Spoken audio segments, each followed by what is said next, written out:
caught last week's show, we were all promoting HBRA Home Show in Hartford, Connecticut. For 71 years, they've done a scholarship competition for the kids, for the high school kids, and we have one of the teachers coming up with us next. Wendy, thank you for joining us.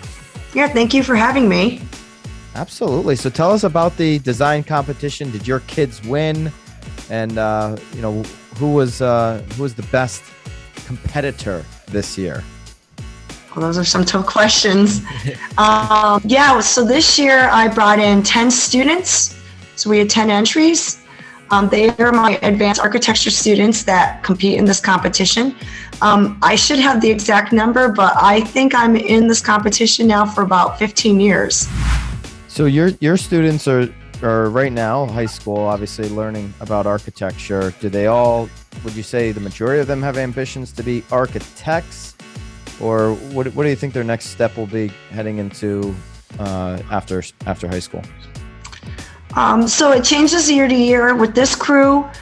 There's a few that I've asked and they're interested in going into a field that's similar to architecture or construction. It sounds like with your students, you're showing them more opportunities than just architecture, getting a degree and getting into architecture.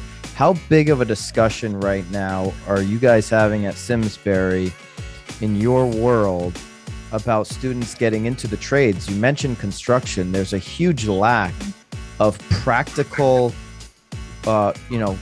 workers, practical jobs, people being pushed in that direction from their guidance counselors. Huge lack. People are not getting into the trades like the market needs them to. There's just not enough people willing to do that, but yet there's herds of people going into general studies at college, which amount to absolutely nothing. And typically they'll get out from the 4-year degree making no money and being in a mountain of debt, where those students could have gone into a trade and made tons of money with absolutely no debt. So how big of a discussion are you guys having at Simsbury about that issue that our young people are facing today? Yeah, I'm very fortunate. I'm also the department supervisor for the tech and engineering department. So I supervise the automotive courses, the woodworking, manufacturing, architecture, engineering, and digital video production, along with the business and family consumer science classes. So you have a lot of hats, Wendy.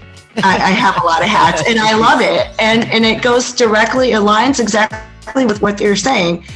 We're providing these opportunities for these kids to explore these strands, and we're electives. And I think that's what the kids need. They need that opportunity. It's not just the academic classes. They come to these classes and they get to work with their hands and they get to problem solve.